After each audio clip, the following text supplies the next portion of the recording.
Might have to have somebody open the door so they can come in. We need to unlock the door. Yeah. It's not exactly Bobby out. No, Jim. Hey, Josh. Hi, Mark. Hey, how are you? Good to see you. See you, yeah. You're great. I look distracted. Oh, thanks. Wait. Okay, Joe. To system was covered. Okay. No. This one's actually not the mic. It's actually on the headset. So leave it like this one out then. Alright, so I'm gonna get the audio for now. Do you want to connect into the board? You just gotta be able to go all the way to there.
że może słychać. Włącz ten telefon zawsze.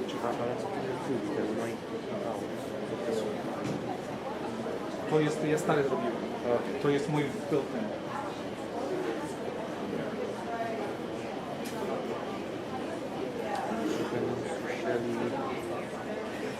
Okej, I can hear. Ale jak... Masz u siebie? Przesyłać ci ten? No. Ale nie potrzeba. Pójdę na... Już teraz nie wchodzi tak jak jest RAW. Ale się będą słuchać jakieś mikrofony, jak one będą Wszystko teraz trudno. Jak wszystko dobrze podłączone tam, to będzie. Następnym razem się położymy.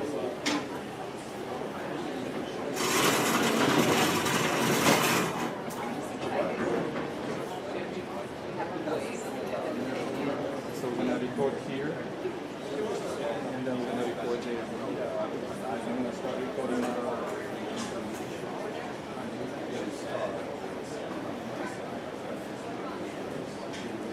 For my net.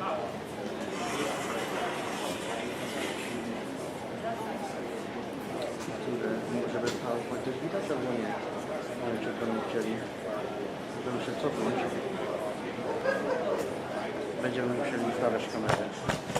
Bo jak będą Jak teraz. to, U nas tylko to obchodzi, nie będziemy zmieniali, Nie? bo to tylko dzieciaki będą to jak prezentowały. światła wyłączą, to... Że wszystko będzie może tylko przybliżyć ewentualnie. No to jak ktoś to może przekręcić i pokazać tamto.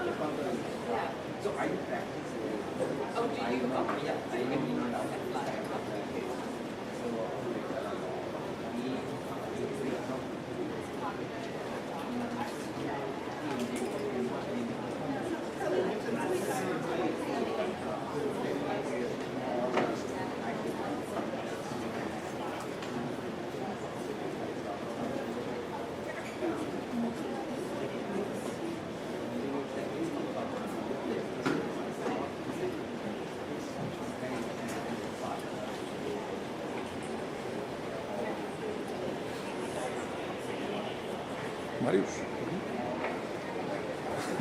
Am I blind? Co? What are you recording here? Tu? Tutaj. Chyba to. Start, stop, yeah. Okay. Okay. Do you see it na swoim telefonie? Mogę znaleźć ten. Zaraz ci wyślę ten. Mam e-mail twój, jak coś to nie wiem.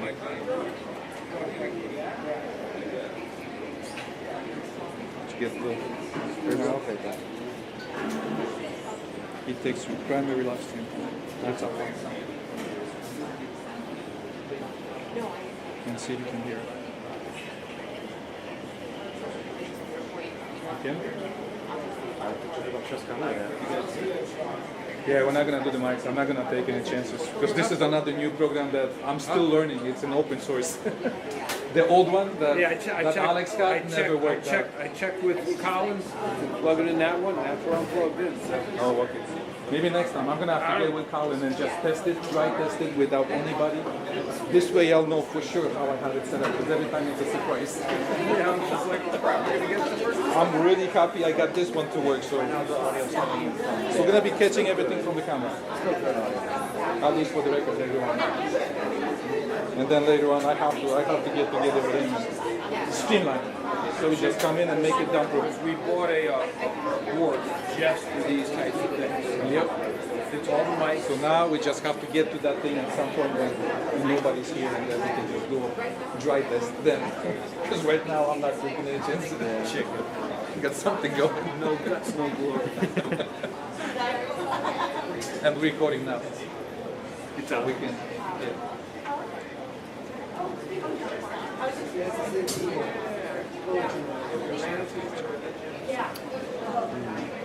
Uważać.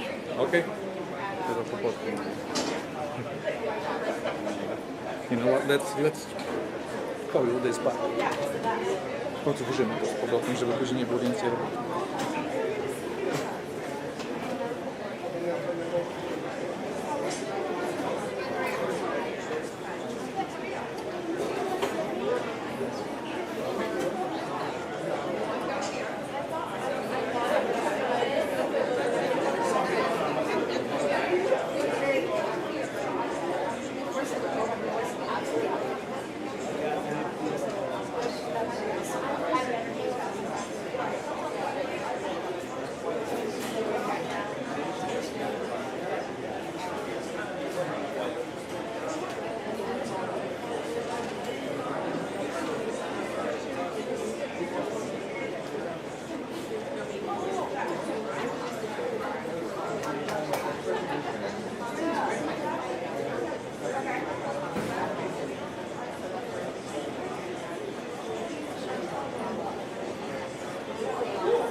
day, huh?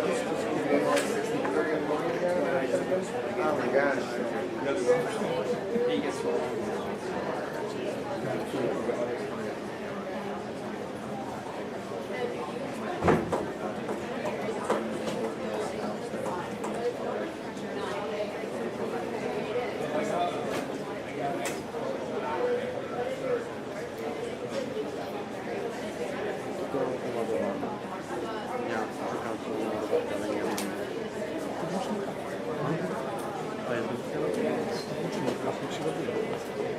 A to na razie wszystko składamy. To co może posłużymy, żeby szybciej uciekać.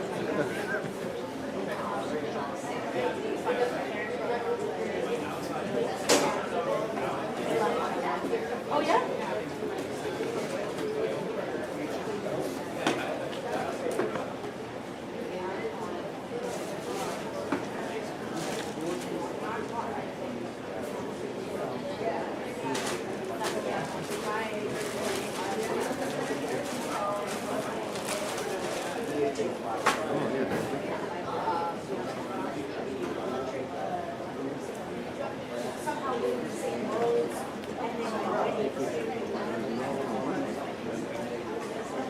That's easy. That's when they're in the back.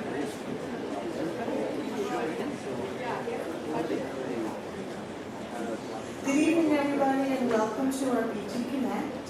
And we're going to stand and do our flag salute.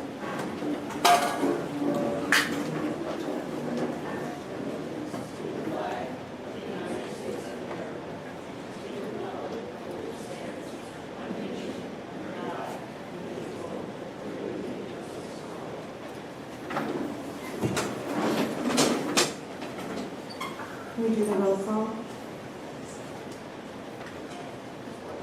Here.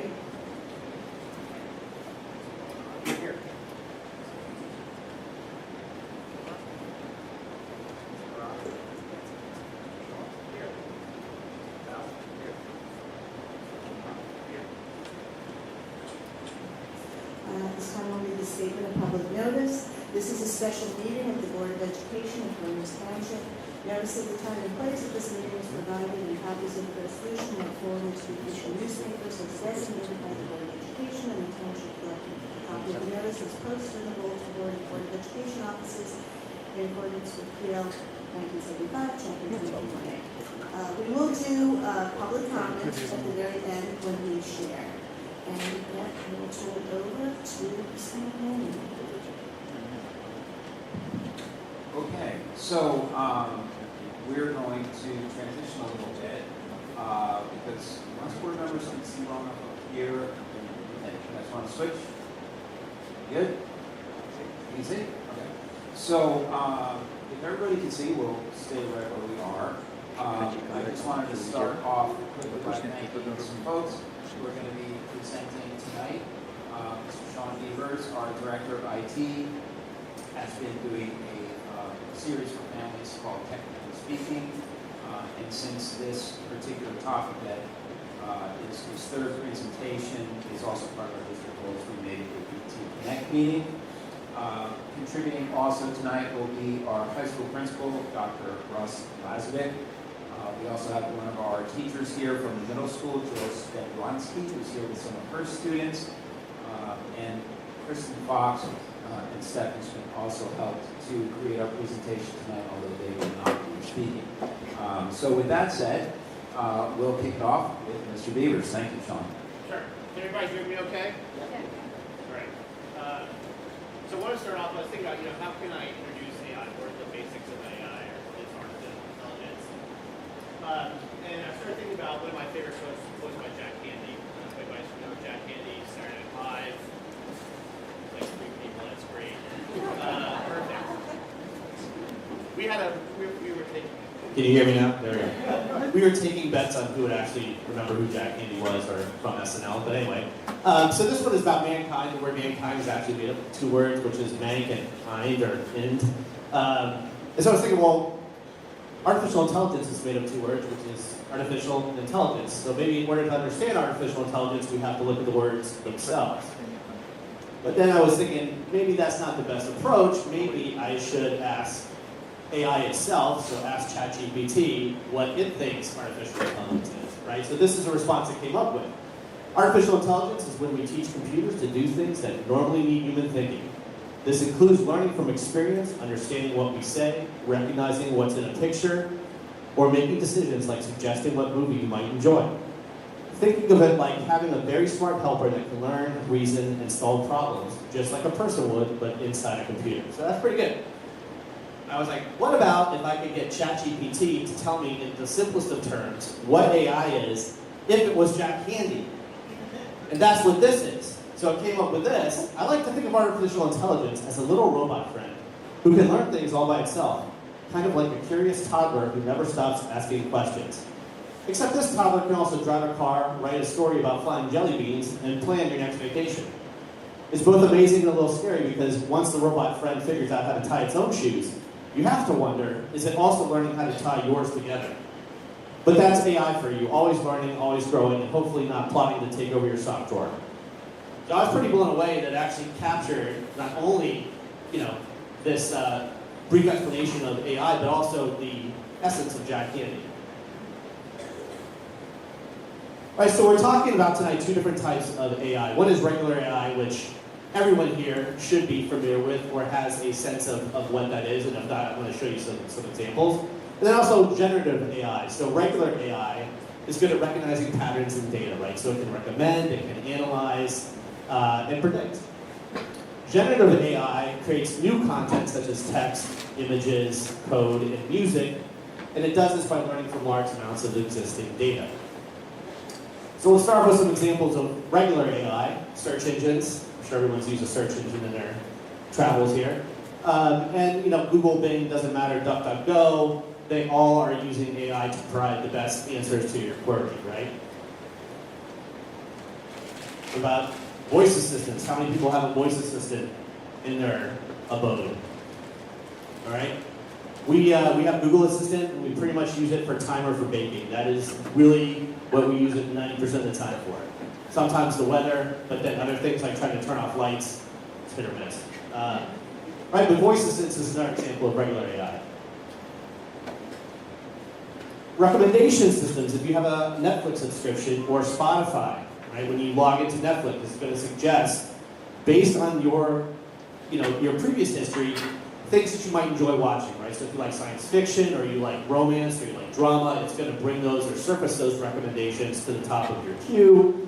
And the same thing with Spotify. Every week I get this Discover Weekly. I listen to that on my way to work, right? Based on the music that I like, it is making recommendations of other artists or songs that I might like. Navigation apps, also another example of regular AI. Right? If you use Waze, Google Maps, Apple Maps, anything like that, that is using the data to predict how quickly you're going to get to your location. It's also looking at historical data in terms of traffic to provide the best route. And photo tagging. For those of you who use maybe Apple Photos or Google Photos, it's crazy how it will pick out all the faces in your photos and then organize them by those individuals. Right, so what are some examples of generative AI? Obviously, ChatGPT, which many of you have probably heard of, and one of my favorites is Grammarly, which I use on a regular basis to compose emails, write letters, write to my mom. She's very special. I'm just kidding. She is special, though. But Grammarly, I was writing this email to Kristen and asking if she wanted to go to lunch. What it does is it's adapting to my tone, the way that I write, and making sure that I'm coming across in a friendly demeanor, and also looking at my grammar, looking at my sentence structure. How can I sound, more intelligent than I probably really am? Also, AI art platforms like DALL-E in ChatGPT. So I came up with two prompts. One was a queen riding an ostrich playing croquet. I know, these are things I think about. And then also a blue whale playing chess with cats. Clearly, I'm not sure how the cats are surviving underwater, but they're there. And then personalized learning. Something like Conmigo, where I can use one of the tools to take a lesson or an objective from a lesson and think about how I can connect that to real world applications. So my prompt was the order of operations for mathematics, and then looking at some activities it suggested, like looking at recipes, the order in which you have to put the recipe together, and then also a Lego model set. So now I'm going to turn it over to Dr. Lazovic for the next part of our presentation. Good evening. Good evening, everybody. So I want to kick my portion off with a little reminder.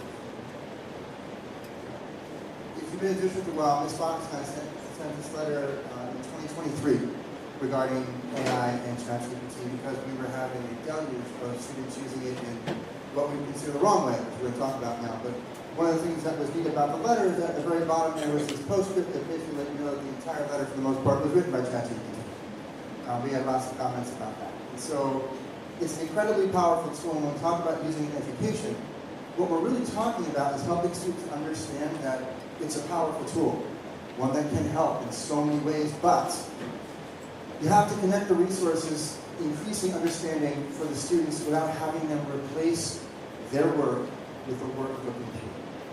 Okay? It's having the computer help to make your work better, your understanding deeper, your connections stronger, not passing off the computer's work the way you pass off somebody else's work with technology.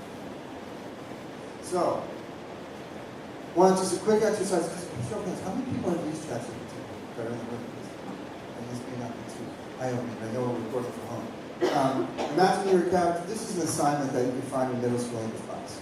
Right? What I want to ask you, let's start with the adults. Is there a book that you remember from middle school really loving? You're not reading middle school before?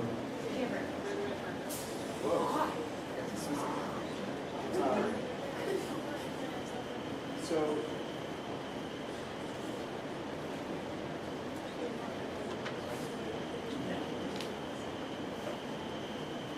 what I want to show everyone is how simple it is, and this is what our students are dealing with. But if I took this entire problem, if my middle school teacher gave me even more instruction, what to do with literally each paragraph, I could literally take everything here, go right to ChatGPT, I could paste it here, and I can change the book title to begin with. It's just longer title, so I went with shorter title.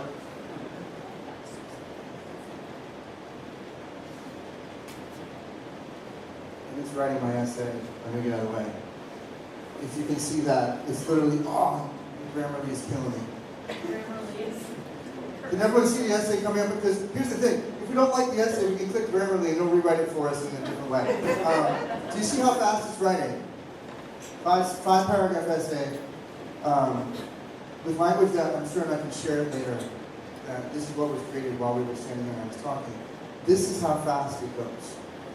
So I literally didn't even do any work. I took the prompt my teacher gave me. I copied and pasted it in. I changed the name of the book that I was reading, and it's done. Homework done. Think about it and spend more time on TikTok.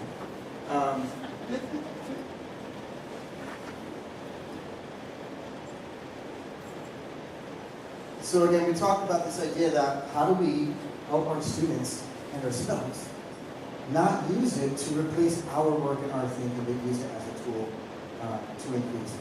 This idea of the challenge that we're facing right now and some of the conversations that we're going to have this idea of how do we convince them it's even worth doing the hard work and using AI, if possible, as a tool, and not using it to replace us like we're work. So, with that in mind, we have some real students who are here, and I'm going to introduce Mr. Bonds. I can never say the name correctly. I can't call it. Instead, Mr. Bronsky. Yes?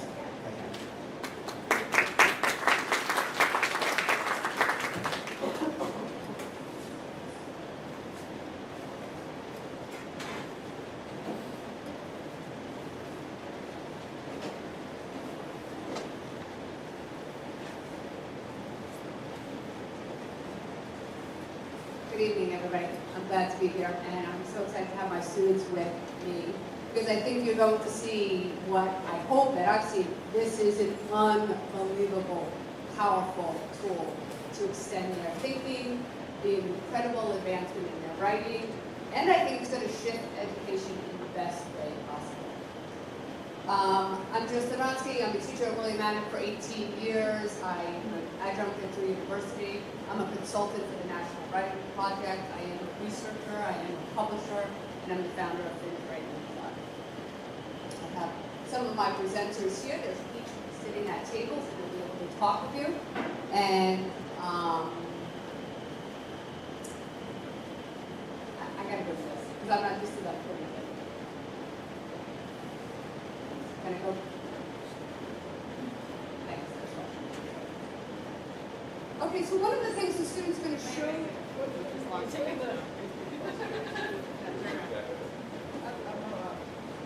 Oh, I gotta be back like this far. Oh, yeah, sorry.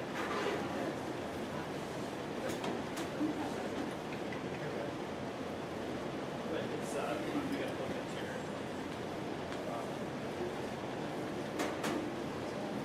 I only have a couple of slides. So today's purpose really for me to have with you is to actually see the students from my classes and see how they're using it. I'm not used to having it behind me.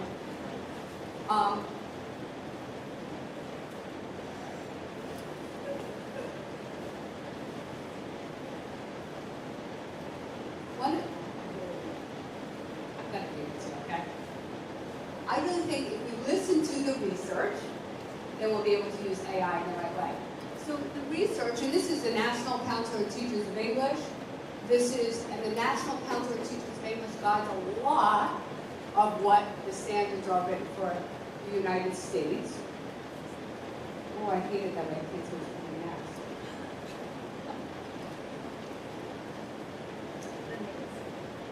And the NCTE implores us, even before AI came about, that we were to assess the process and not the product. Right? We want to grow skills and learners that can make mistakes, reflect on their mistakes, and learn from them. It asks us as teachers and for students to reflect on the choices that they make. It asks teachers and districts around the country to make sure that we give students authentic reasons to write so that they're not tempted to take the very generic prompt and put it into AI. Where are you asking for the students' thoughts? Where are you asking for them to be creative, independent thinker? And then it has warned us to be very careful about siloing writing into argumentative, persuasive, and narrative writing, because in the real world, writing is writing. And you could read an article in the New York Times, and it could have a piece that's narrative, and a piece that's persuasive, and a piece that would be informative. I'm always very guided by the research and then the data that happens into my classroom. The thing that I have found with AI, and I've been playing with AI for the last 3 years in my classroom, thanks to our administration to let me play and explore. In 18 years teaching reading and writing, never have I been able to do this particular thing. Now I am a National Writing Project teacher consultant. We are rooted in 250 universities around the country, always striving to figure out how to teach our students to be better writers. And we always would ask our students, if they were in a workshop, to think about, when you share your writing with somebody, what kind of feedback do you want? I'm trained in this. I've been doing it for many, many years, but I never could get my students to quite think at that level. Because they could ask something of their partners, but their partners couldn't always deliver the feedback. So there's two things that I love about AI. It forces them to think deeply about how they want to prompt the AI so that they can get the feedback. The feedback is immediate, and then when they see the feedback, if they don't like it, it makes them go back to generate a better prompt. I have never been able to get to my students to get to that level ever before in 18 years. And the other thing I do think it is going to do, in a really great and exciting way, is it is going to force and change education so that we don't have assignments where students are not asked to use their thinking, not asked to create or synthesize their thoughts. And I think that's a good shift that's probably been waiting to happen. I think we can thank AI for that. I'm going to bring on my students. They're going to show you very briefly a way that they've been using AI in my classroom. They are playing around with a site called Writing Partners. It's still in pilot form. But the thing I love about Writing Partners is it forces them to upload their writing first. And then they have some partners that they can look at. We call them writing thinking partners. Or they can create a writing thinking partner. They're going to show you different assignments that I've had in my class. I really do try to create a classroom that is inquiry and project-based where every assignment has an audience that's not me. Whether it's the New York Times contest, whether it's Stossel in the classroom, whether we're going to write a TED Talk, whether we're going to write a podcast for NPR, we're going to do something for the authentic reason so that the message that they're writing about has an audience and there is a vested interest. All right, when you see your name come on up, see ya. You feel good? Thank you.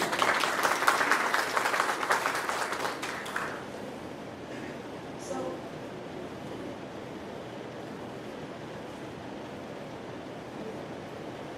she's going to explain some things, and after, the students at your table actually have copies of the partner they created, of the feedback they got from AI, and their reaction to that.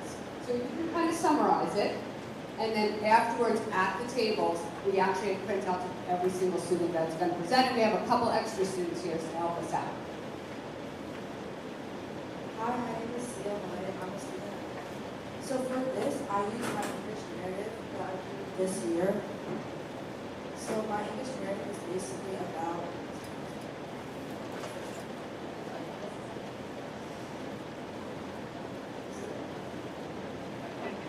Don't worry about it. You don't need that. Okay, so my English narrative is basically about a girl that has a lot of inner conflicts in a survival game show because she lost her best friend. So I used a writing partner called Shirley Jackson, which is an author based on horror. She writes about horror. And basically my writing partner basically mimics her, and it adds more horror and more suspense into the story. The purpose of this writing partner is to add like signposts, literacy devices, horror, and then try to edit your story or whatever writing piece you use within 25 bullet points. So some of the feedback that it gave me was to add more character development and like an inner conflict to her, and because I wasn't able to, like once the AI writing partners saw the writing piece that I used, they saw that like, I did not have a lot of character development for my main character, but also like I was telling what she felt, how she was, and not showing it, which could really bore the reader. And my reaction to this was like, I thought it was really helpful because I lost a lot of points from from telling what the reader about my character more than showing it. So like, I think if I use this like in future writing pieces, so like it would be more better for me, more beneficial for me to add the gain points again, but also like enhance my writing for a high school.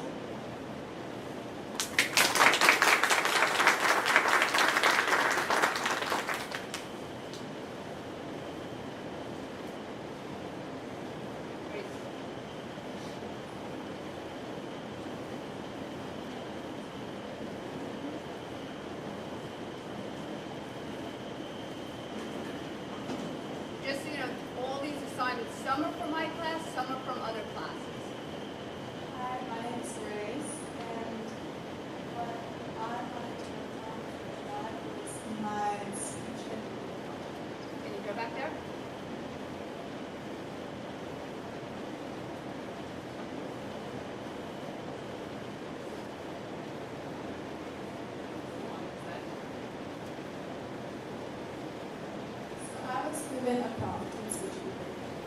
prove that ocean exploration is more beneficial to society than space exploration. But the problem was I had 3 arguments.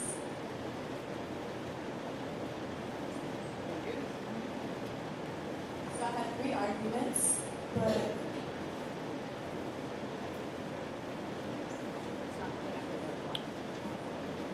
the problem was that I created an AI partner. My AI partner is called the Argument Analyzer. It's a grid that will give me feedback on my arguments. And I wanted it to do 3 things. I wanted to look through my arguments. I wanted it to describe my strong viewpoints. I also wanted it to give me areas that I could improve on. And I wanted it to tell me my strongest and worst argument. And because I want AI to be something that I can observe and learn from, I asked it to tell me why it thought all of these things. So it told me these. It gave my strengths, my weaknesses, and my areas of improvement. And I really liked how the areas of improvement directly target my weaknesses. And I also think it expanded my knowledge on the subject a lot. It mentioned current issues, it mentioned current technology.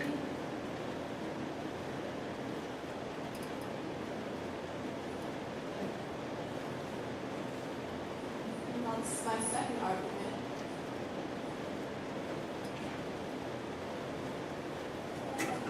I really liked how it gave me so many different points for each argument. It really showed that it's not just a linear formula in its feedback. It's actually looking through my arguments. It's telling me what I need to improve on.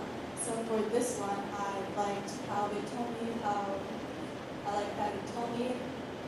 my argument could conflict with ethical and economical considerations. I liked how it told me that there are many points that could be used against me, and it prompted me to explore the points that could be used against me so I could better defend against them, which is very difficult. This is my last argument, and all the feedback it gave me. And it told me to ensure my points are based in research and to give specific cases, all which are also important to debate. We want to have a proper base. And it told me to offer points that not only build my own case and my own argument, but that could be used to attack the other side, which I didn't think about, and this was eye-opening. But unfortunately, I found over and over again that it just wouldn't give me examples of topics that I could look into or cases that I could look into. But next time I use AI, I will be sure to ask more topics and things to look into. Thank you.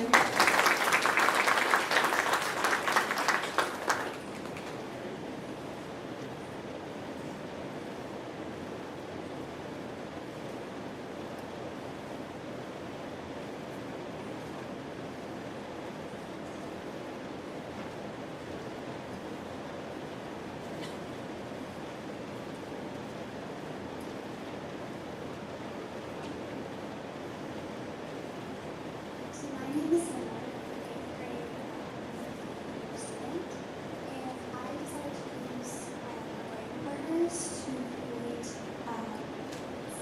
to create that would analyze my TED Talk script for me that I created for this class. And for me, it was very important that I knew a writing partner because I wanted to make sure that the script had a lot of impact. I wanted to make sure it was organized and clear enough for the audience to understand.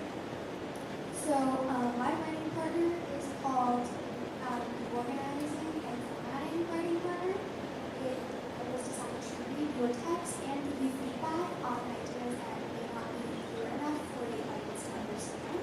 So similar to an active audience simulator. And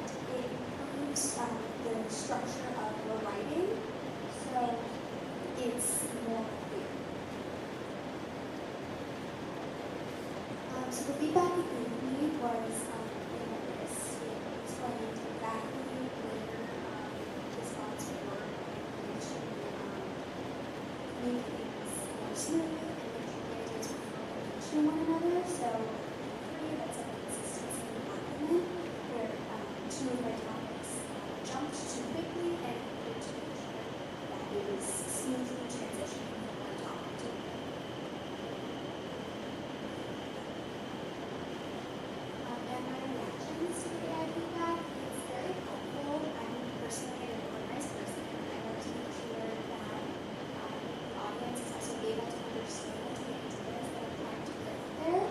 And it was helpful how this writing partner gave me suggestions on exactly where I needed to make my improvements and where I need to switch topics to.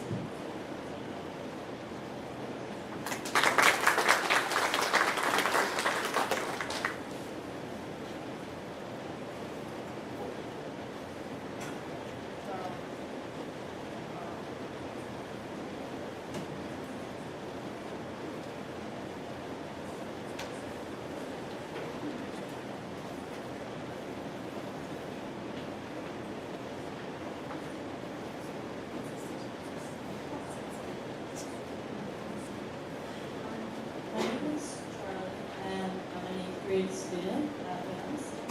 And I use the writing partner for my book thought journal, which is basically when you read a book and then you write about deeper thoughts about the book and themes in the book that you thought about. So that's just like an example. I wrote about one of the books that I had read during the year, and just like symbolism and things that I noticed in the book. But I created a writing partner because I sometimes struggle with organization in my work and repetitiveness. So I named my partner the Critiquing Pal, and I said as a description for it, this writing partner is a partner who will be specific about details and replacement of words and repetitiveness. And I also did little things that I added to make sure that it was personalized to me and other people that would want to use it by saying that it would talk at 8th grade level, and it would be like kind of casual and like light instead of going into like deeper concepts and deeper vocabulary. And also telling the reader when to cut sentences or make them shorter, and also making them less boring to readers.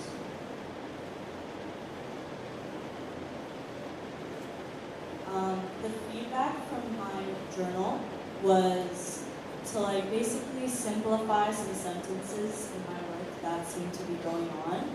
And also, for my closing sentence, it showed me ways on how to successfully close off my paragraph in my writing successfully, which I also sometimes struggle with. And so my feedback or my reaction to it was that I found it very helpful since, as I said, I tend to be sometimes more messy when I'm writing, when I just jot my thoughts down instead of finding strong words and sentences to explain it. And I think that like a very important part of all of this is the fact that writing partners is very different from other AI programs that people tend to use, like ChatGPT, and it rather gives suggestions instead of just writing exactly what it wants you to say or kind of taking away from your writing, that mistakes or things that you wouldn't usually want the AI to do it will kind of critique it in a different way. And even though sometimes it will change your writing and give you straight up suggestions that anybody could copy and paste in their work, it doesn't do the whole thing for you, and it kind of just teaches you, even if you don't use the sentence that they explain, it shows you ways that you can change your writing for the better.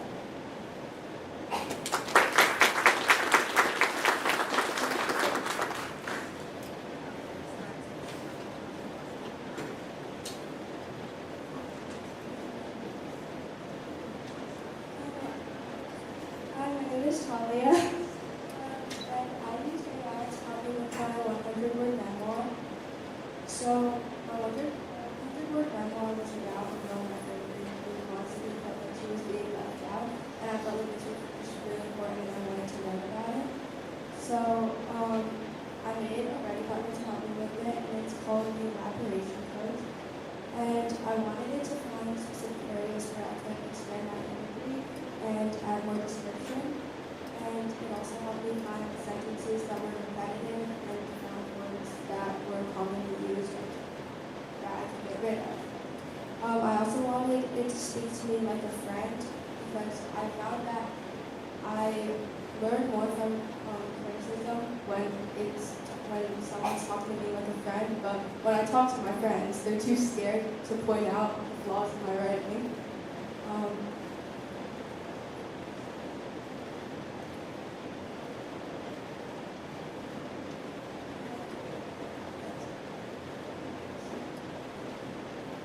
So it gave me things that I really liked. So the first thing is that it made me focus on how my writing wasn't very descriptive and how I could add more description and things like that. So, for example, I described how digital cameras were flashing, but it told me that I could consider describing the flashes themselves and how they illuminated people's faces. And I really liked the word illuminate, so I added that into my writing, and I also described how the flashes were illuminating people's faces. And the second thing that I really liked, probably my favorite thing that it did, it asked me questions, so I asked it to ask me questions. And the questions that it asked me were really good because they made me think about what point I wanted to get through my memoir and what emotions I wanted to portray through it. So I really liked the questions because it made me think about what I wanted to add and what I wanted to change. I could do that. And the last thing was that it just told me that a lot of my sentences were short and that my piece kind of sounded choppy.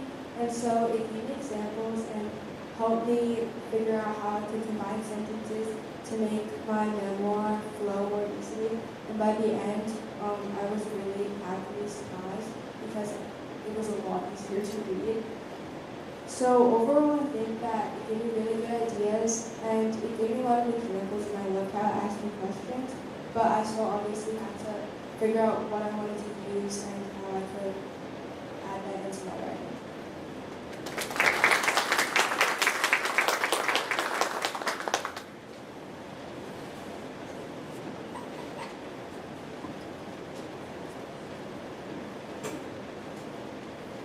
Hi, my name is Margaret, and this is Lens.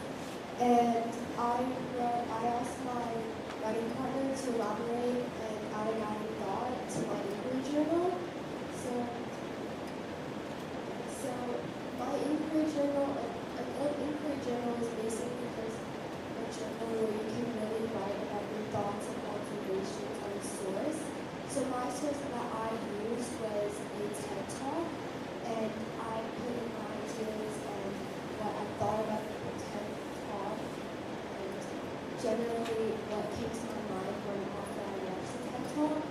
So I created a writing partner, and it was called the Inspire Bot because it helps me inspire, gives me inspiration. And I generally want to review through a person's thoughts and create a set of questions that I can use to further enhance my writing and just improve it, and also elaborate on what I was talking about, what were some of the topics that came up while I was doing my inquiry journal. And I also asked it to give me other topics that I could write about and link it in order to keep writing. And I wanted the writing partner to talk to me like it's a philosopher, questioning everything that I've said, questioning what I mean by this and how much I could go on to it, and also give me thoughts, so, and get me out of like a writer's slump. So my reaction to it, I was really happy with with the questions, because you can see that it gave me so many more questions, so I could really write more.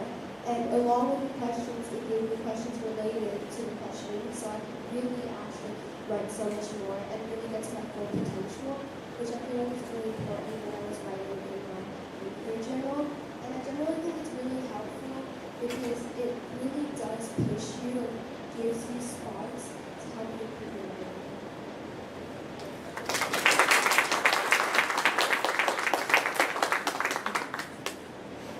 Last one. So, I use AI categories of needs, and basically, I use AI to help me with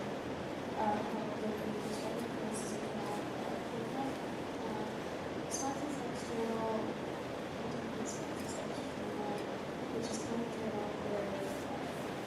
where it's kind of based on something sort of you kind of write about that, how something relates to that.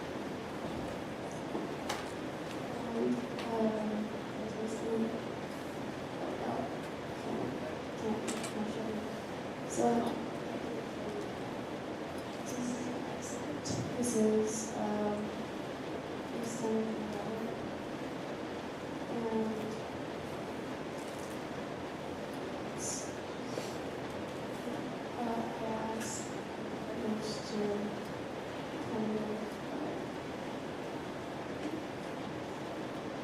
and that's why you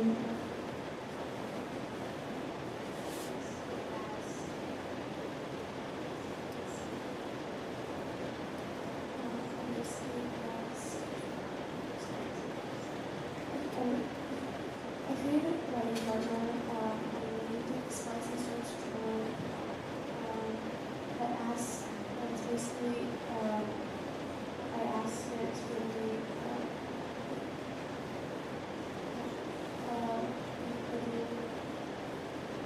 told me to, it's basically the pacing of that is the transition to one animation to the seconds later. It's play, few sentences, petition, and book presentation. And I thought it was very useful.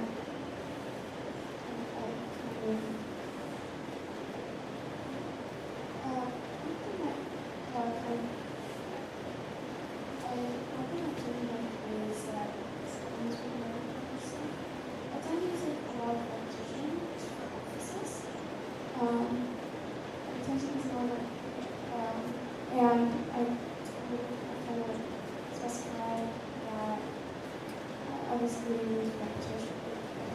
It's still only repetition on other stuff too, stuff, also it's not that.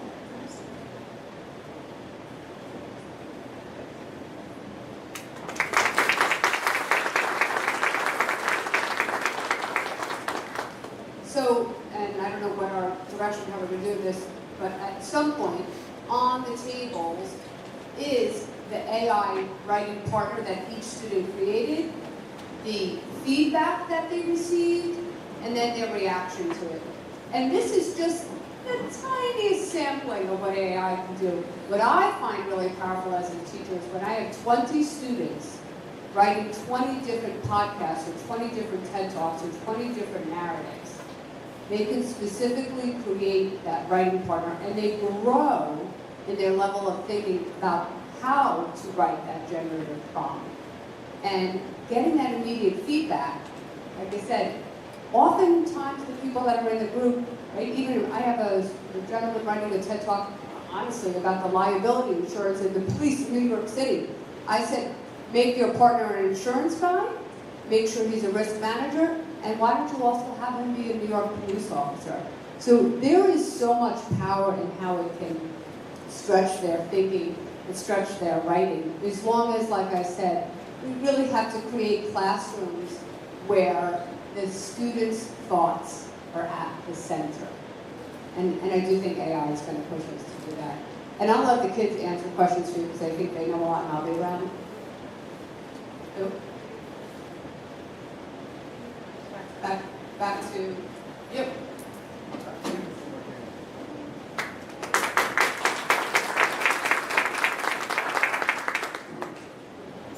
Okay, so first of all, thanks to all of our middle school students that came to present tonight. Did a great job. You were very brave coming out and sharing on a really new topic. So thank you guys for doing that. You did a super job, Jill. Thanks for preparing them to come and speak tonight. So kind of moving along a little bit here from a policy perspective, as you can tell, you know, from all of the different things that Mr. Beavers kind of described relative to AI, how it is already a tool that all of us are using in our everyday lives. And now we're getting into the generative aspects of AI and the way it can be a tool in the classroom. As with most policy writing as it relates to technology, we're always playing a little bit of catch-up.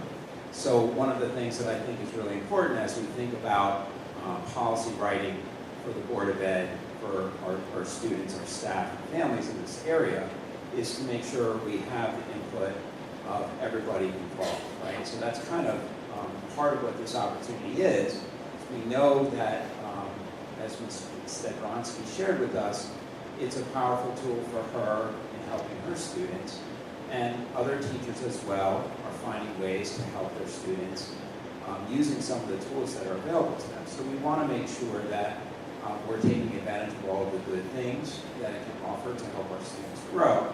So we need a lot of input from our students and our staff, as well as families, as we think about what might work well for us as far as policy is concerned. So we are in the draft phase right now, working with the Board of Ed Policy Committee on trying to come up with some language for board policy as it relates to AI in education. And we recognize that really it is so new and fluid and something that we see changing very rapidly that from a policy writing perspective, it probably makes sense to think about something that is a plan more so than an actual Board of Ed policy that goes through multiple readings every time we need to make an adjustment. So from a board policy perspective, what I've introduced as a draft idea is a policy that describes the elements that a plan, a working plan for families, students, and teachers, what it should include, okay? And so we started having some conversation about that recently at a Board of Ed policy committee meeting. And these are, in a nutshell, I tried to kind of look at a lot of the issues and narrow it down to sort of the 5 biggest buckets as it relates to what should be included in an AI plan, right? So you want to have some clear guidelines for the guardrails, the guide rails, for how AI can be used or may be used with students and staff. And a lot of that has to do with what tools that you make available from the very get-go, right? I mean, we have tons of technology tools and software platforms that students and staff are using, and we have a way of vetting those and approving them. So that's a key component in this as well, is that we make sure that we take the time to look at what it is in terms of tools that people want to use and vet those and make sure that they're compliant with all of the safety precautions associated with technology tools. Describing what the rules are for students and staff, making sure families know and staff members might give an assignment. Can I use AI? Can I not use AI? Is it an AI partner? How is it a partner helping me think, not replacing my own thinking and doing all the work for me? right? So being able to have those kinds of conversations with students that we got some nice examples of tonight is really important. Obviously, when it comes to AI, using it incorrectly to replace your thinking and represent your own work with that's the work of a machine can be an issue in terms of academic integrity, right? So we want to make sure that everybody understands that that could be problematic as it relates to board policies about cheating and academic integrity, consequences for misusing computer networks and software. So we need to make sure people understand that as well, and communicating that to the kids and the staff and families is really important. So that should be part of the plan. How do we document or cite the use of AI? What are the resources for doing that? Include that in the plan. And obviously making sure that everybody knows what the plan is, having an annual notice, just like we do in the summertime. Did you get the student parent code of conduct handbook, right? Summer sign off on that. Same thing for an AI plan, and making sure it's available for everybody as it might get updates and edits along the way, making that clear when those edits occur and posting it somewhere on our website. It's really easy for people to find so we can stay up to date. So this is a work in progress for the Board of Ed. One of our goals this year is to try to get this policy finished by the end of the year. So we'll continue to work on that, update the board and the community as we report out in our policy committee reports at our board meetings. Back to you, Dr. Johnson. Thanks. Mr. Marquez. We want to get you all talking, so I'm going to go really fast, which is nothing new, I guess, for me. Wonderful job, Ms. Johnson. As you can see from the students using this as a thought partner, which is what we want. Wanted to point out a couple of things that obviously we are aware of and trying to address and will come up in topic as we talk today. Some of the dangers, this idea of what is fake. Been made fun of for this one, but this is Ridge High School, if you've never seen it from a helicopter. This is it. The problem is, I'm going to go quickly, if you watch right up here. I took off the 500 and the 700 lane. I did that, it took me 15 seconds. Okay, and I did it with a tool that we used to build this presentation, not a tool that's actually built to modify graphics the same way. And in 15 seconds, I'm sorry, Board of Education, we're really short classrooms now, because it took literally the entire wing right off. So first thing we just want to point out very quickly is obviously you have to be aware of what people can do with this tool. The other piece we want to talk about, though, this actually is a technical term, hallucination. Oftentimes, depending on the platform that you're on, it will do its best to answer your question no matter what. Even if it doesn't have an answer, it will make one up. And so just because the computer is giving you information, oftentimes the New York Times columnist researched a French philosopher from the 1800s using the computer. They printed out this unbelievable bio with links and pictures and everything else. The person never existed. But it was doing its best to come up with an answer to the question that the journalist asked. And so we have to be careful not just with what we use this for and what we produce, because we can be very creative, but what it gives us when we ask it for help. So those pieces there. So again, this idea of what is real. Real artwork, and real what other people are sharing, plus also what's real when the computer's giving us information. Is it actual information? So in order to help, we have a document that is started, but is a work in progress. It's a handbook for families. Okay, you can use the QR code. If you have it, it will take you to the handbook. The handbook includes how to build a prompt, how to use this as a thought partner, as opposed to producing work that you then substitute for your own. Really what it has is a lot of suggestions with what Ms. S and her students are doing in their classes now, which is using these different platforms as a thought partner. And that's what we really want to promote here. We're going to get to questions for discussion, but the idea is that how do you work with your children so that they're able to learn to use this tool in an appropriate way, and that they still come to you and more importantly go to themselves, which is what they're doing in class. Every time they get something back, they're thinking about it. So, Mr. Mark, can you introduce the conversation?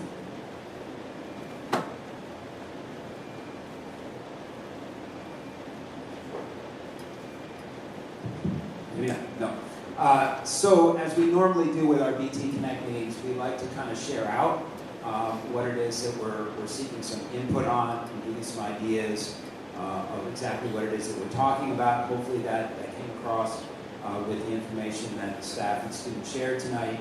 And then we like to try to get some input. So we set up our tables. We ask that you kind of sit in groups. Board members will circulate. I'll come around. We usually have some discussion with administrators, kids, families, and staff. And we ask that you make some notes to some of our prompting questions. And we usually let that go for tonight, maybe about 15 or 20 minutes. And then ask people to share out some of their thoughts as a way to have some public comment with respect to these topics. So we're going to leave these questions up on the screen tonight. And we'll call the group back together when it sounds like people have maybe finished talking about these questions or other thoughts that you may have. Obviously, they don't have to be directly related to these. If you have other ideas, please make notes. We keep it simple. We don't worry about crashing technology. You make some paper pencil notes. We take all of that back at the end of the night, and we create minutes from our meeting, taking all of your thoughts and comments, and creating a document that we include in the minutes of tonight's meeting. So if you have ideas, even if they don't get spoken, but you make notes on the papers there, we'll make sure to include those in the minutes of tonight's meeting. So we'll call you back together, maybe 15 or 20 minutes, and we'll all get around and have a little chat. Thank you.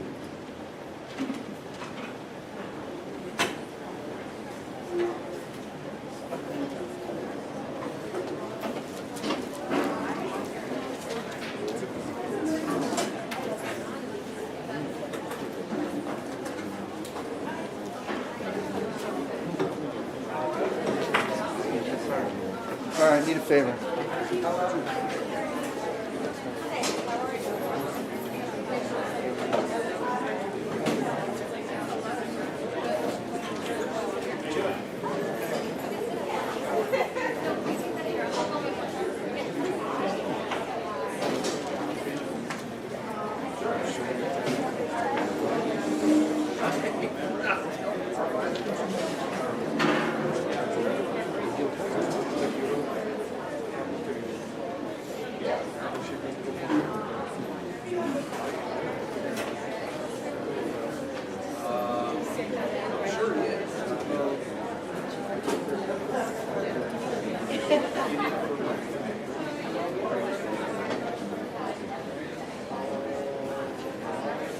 See what happens when you're too good? What happens when you're too good? Challenge, man. I gotta start making it sound like I'm the best.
It's not like they're going to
To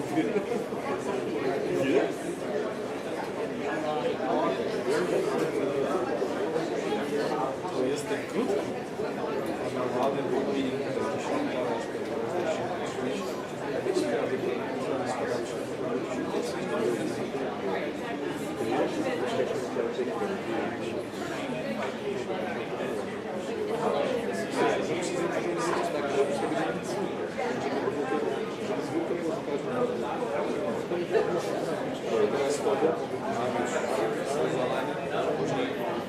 a ja bym miał wolnej koperty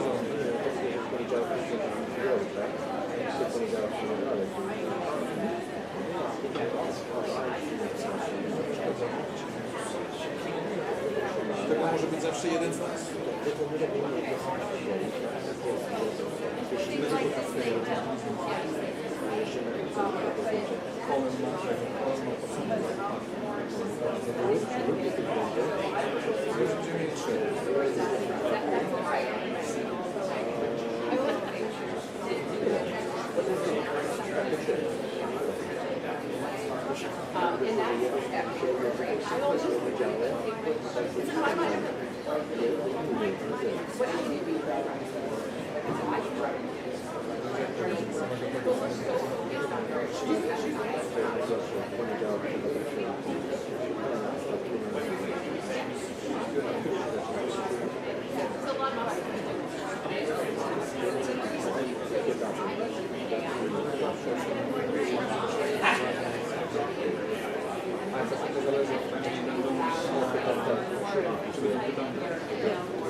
That's true.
Okay, I hear things kind of getting a little quiet, so I think you got the good stuff out of your system. So, usually what we do is we just take an opportunity to kind of pass the mic, so to speak, and let each people maybe share a couple of ideas that they had, maybe in response to something that they saw in the presentation, or in response to one of the questions that you might have discussed at the tables. If other people have already shared the same types of things that you had in mind to share, that's fine. You can just add a new idea that your table might have talked about.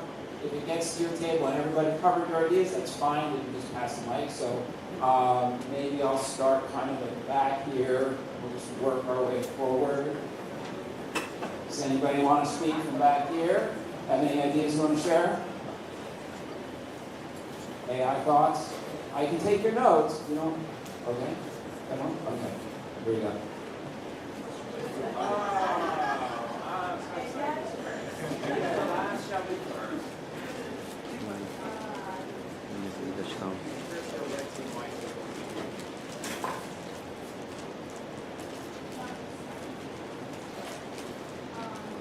So we have some suggestions or questions about how the curriculum is currently defined as school districts.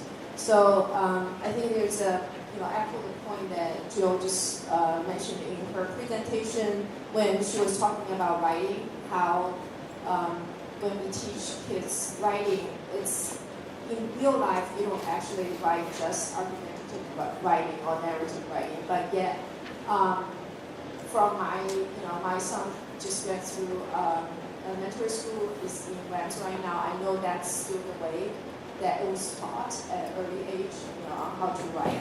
So we were just thinking that with the development, if we can start incorporating some kind of introductory curriculum at elementary school to teach the kids how to use AI tools, and specifically in the way how they can write useful prompts to make the feedback more helpful, safer, more controlled, restrictive kind of feedback. So I think prompt engineering, which is the professional term, right?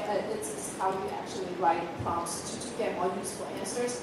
That can be introduced, I think, earlier in elementary school. So that's one of the suggestions on how on the curriculum. And then we also talked about in the classroom how this can be used, and we were talking about like for math, right? There was a great suggestion, like if the student is doing homework and they get a question wrong, can we use AI tool to say, well, give me 5 similar problems on the same topic, so they get more drills instead of doing a fixed set of questions, right? Just get more personalized help.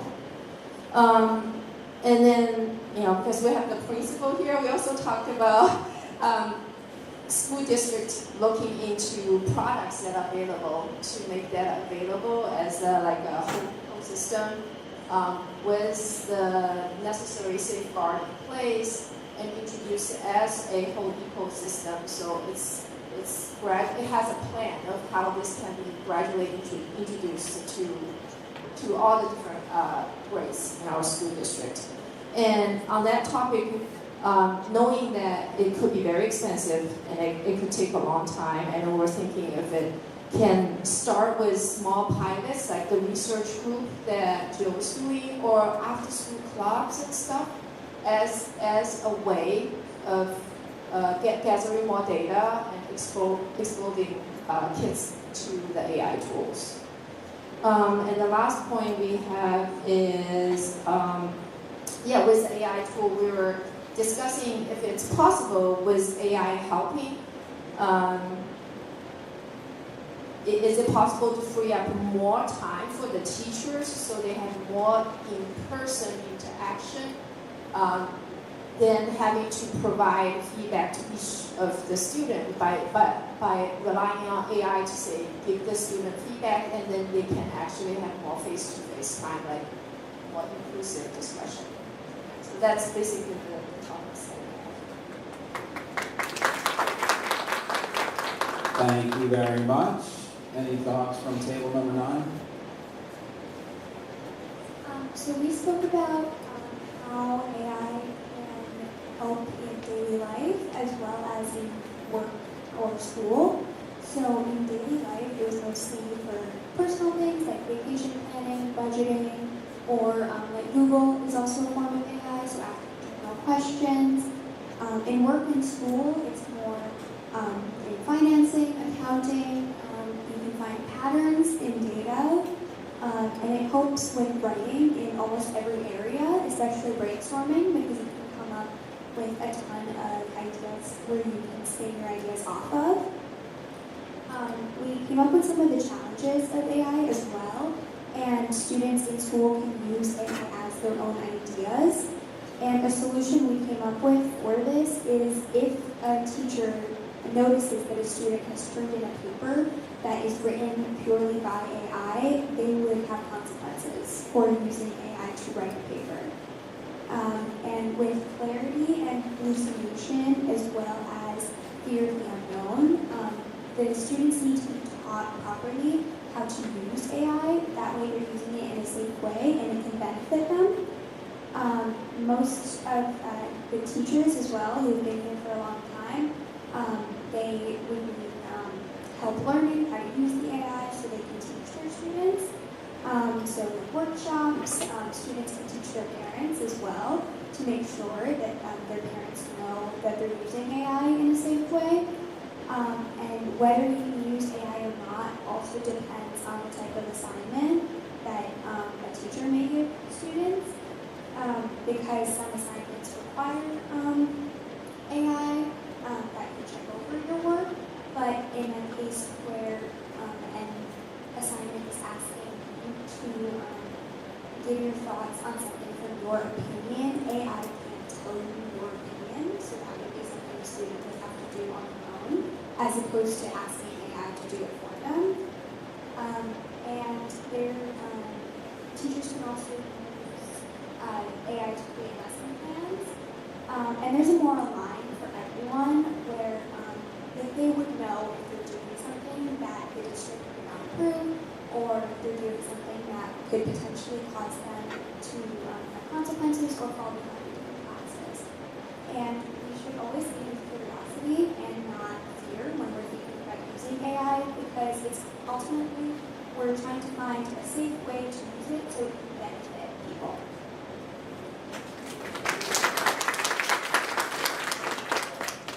Okay, tough act to follow. You guys have any? You took the words out of my mouth. Very tough act to follow. How are we using AI in our daily lives? We heard from Raga here. She uses AI to improve the writing process. Pushes her in her thinking with developing her approach to essay writing. Mr. Beavers and I were talking about AI is useful for us in our work. Collating data, summarizing data. We have large swaths of information, how do we condense it, synthesize information to produce something that we can share out.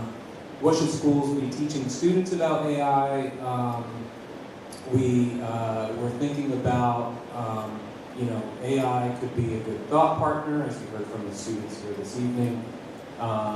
Students seem to be open to hearing the feedback that it offers and constructive criticism. It helps everybody in improving their ability to provide feedback potentially is something that we think about. Challenges that we were thinking about were, getting students to a point where they can distinguish between AI gives you information, but it should be information that you think about. It's not information that you reproduce and turn into your own. And helping students navigate that is a challenge that we foresee, as well as the hallucinations that Dr. Lazovic referred to before, and helping students navigate, this is output. Can you determine what's fact and what's fiction? How do you delineate that? So that's a challenge that we're going to have to navigate, particularly in social studies. What recommendations will we make for district policy? I think we were all in agreement here about helping teachers and students delineate useful and appropriate use of AI from inappropriate use of AI. We were talking about this over the summer with some curriculum writing work that we were doing. Appropriate use would be AI as thought partner, and inappropriate use would be AI as thought creator, right? Using thoughts to replace your own. So kind of parsing that out a little bit and providing some guidelines, but also providing flexibility because we know this stuff is going to change over the course of several years. So I think that covered hopefully most of what we talked about. Thank you. You guys have some thoughts at this end? Thanks. In the interest of time, I'm just going to try and brief you this real quick. All of us AI regular just kind of having to touch into something that everyone else shared. What schools should be teaching regarding AI? So this table is the advanced table. We have parents here representing that's available stuff. So they are on one end of the spectrum. So bringing the rest of us along for the ride. There was an emphasis on how to understand and use AI at the grade level, appropriateness. A suggested progression, K through 12 would be to understand AI, like what is it, use it, and then after that, understand the background underpinnings of what you are using and breaking that down as like a K through 5 or 6 to 8 or 9 to 12. Also, like just using AI, it's a tool like anything else. And it's a life skill for success in college and career, and usually all one of those great college placements and there's career placements. We have FinLit. I would suggest that we do a digital competency course, speaking for a parent of a junior and a senior. It's a tool. Like, we're supposed to be preparing for life, so this is part of life. Challenges that we looked at include varying parental experience and our comfort level with AI. Do parents understand, what the kid is doing versus like, oh, you're taking the easy way out. You know, this is a new tool. You're supposed to be using it. So definitely a need for a parent education component. And also, similarly, an educational component training for staff. And how the question how the district handles such a large shift in the past, divergence to computers or whatever, and take a look at how that worked and are there learnings to move forward to help use this transition for our learning staff. We went to the other side. We had recommendations regarding policy. So there was a suggestion for piloting implementation at each of the grade levels, grade 5, 8, and 12, and taking those learnings forward for implementation on a broader scale. And also just a cautionary tale with regard to policy. So we had a student who said that she, in feedback with her learning partner, there was a word eliminate, and so she like that and use that. So being able to distinguish between the AI is doing their work for them versus like an actual learning moment, which is what we just witnessed, and how to not squash creativity and actual growth. For something that's not. Did I miss anything? No. All right. Thank you.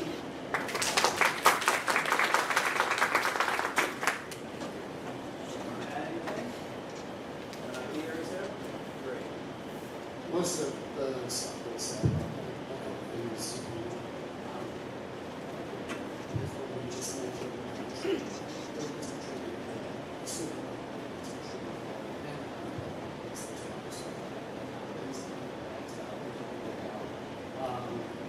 the great thing that came out was these tools are available 24/7, so there's always that opportunity that so students and parents can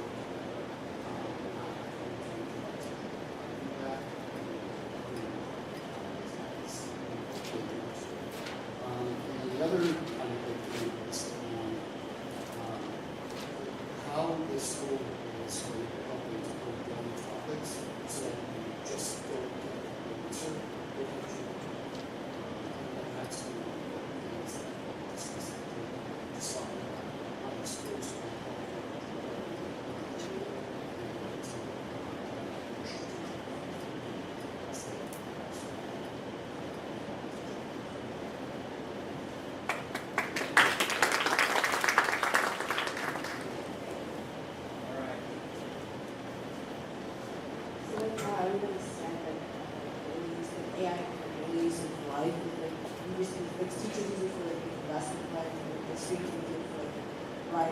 something related to our studies.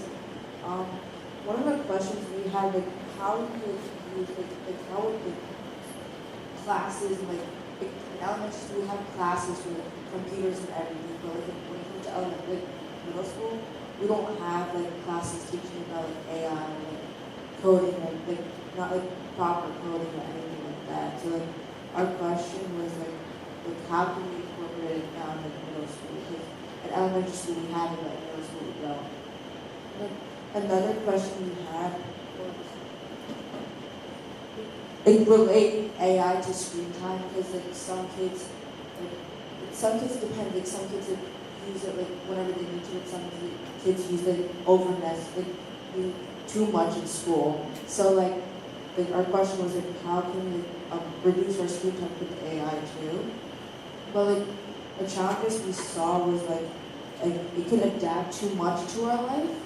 Like we use it maybe a little too much. It knows a lot about us. Like someone at our table mentioned like whenever he takes his test, like it automatically knows like he's going to work. So like that's like one of the problems we have is like AI knows a lot about us. But like also students like in our age, like 8th grade, like middle school, like they're somewhat mature to know like how to use it and like how not to use it, but like these kids like still use it for like cutting corners and like everything. But like what we said was mostly what the other table said too.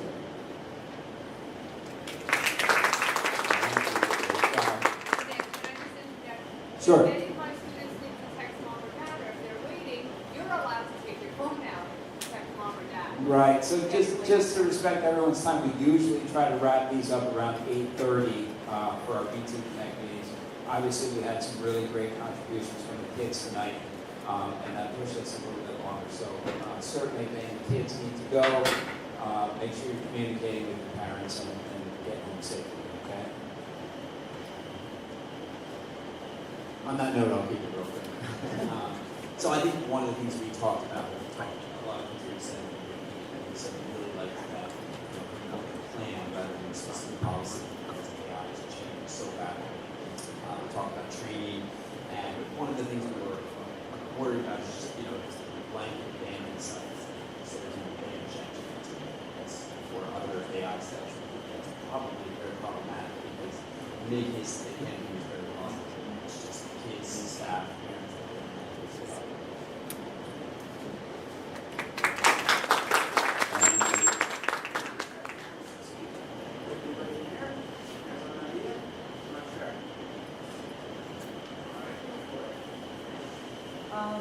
We basically just talked about how like times when we use AI and also just to kind of educate ourselves about it.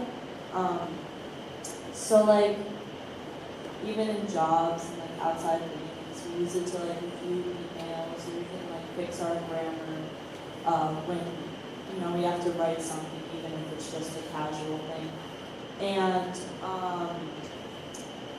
we were also talking about how too much help from AI is possible, and it's important for students to talk to each other as well along with the AI. And so we kind of recommended like for the school also using like, AI checkers as we already do, and like, discussing how it affects students' education. And basically just like investigating different AIs and like reading books and like finding ways to educate yourself about it. Okay, I like this balance. Right? You can have too much of everything. Anything from this side? All right, I caught you earlier. You want to add one more thing? Gotta get the last word in?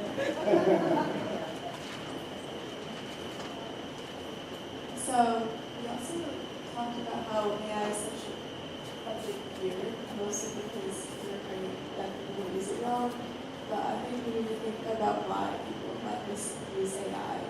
And I believe that most students, they want to understand the course material. And the reason they might use AI is because they don't have any other way of understanding it. So they need to find a shortcut. But if we can use AI to help us understand the course material, I think that would solve the problem.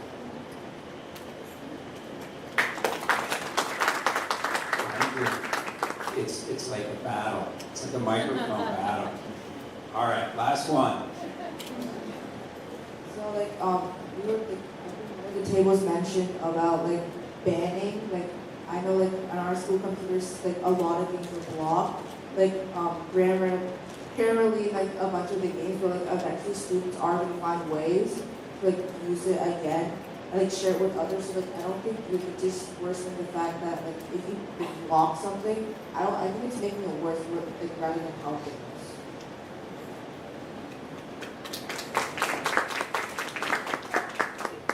Okay, we're going to go until 8:45. Just one concern that if we use AI to like writing partner, so would that be like a student will never have the ability to write article independently? That's just one concern. Just we can all think about that. Yeah, in case that what about that there's no power, there's no Wi-Fi. Okay, just yeah. Yeah, it could happen. So we still have to build the ability to write independently, and of course we can use the help of AI, and then go to the next level. And then, but we still have to build it. All right, thanks very much. And just to kind of end on that note, we had, as I was listening, there was some conversations I heard and I was involved in terms of that difference between sort of developmental, formative learning versus demonstrating understanding on your own at the end, and the ability of students to be able to do that, and using AI along the way as a tool to help them learn and build and develop the skills of, say, writing, to the point where then they get to an assignment and maybe they have to demonstrate understanding on their own to do something like we're doing here. Just in case we lose power, Wi-Fi, and technology, we still have a piece of paper and a pencil, and we can demonstrate understanding of how to create a piece of writing. So I think it's a really good point, and one that I know all of our teachers are sensitive to as well. So with that, I just want to thank everybody for staying a little later than we normally do for BT Connects. Make sure you leave us your notes. If you took notes on a separate piece of paper and you want to leave them on top of the yellow pieces. And we just need a motion to adjourn from Ms. White, seconded by Mr. Molinari. Thanks, guys, very much.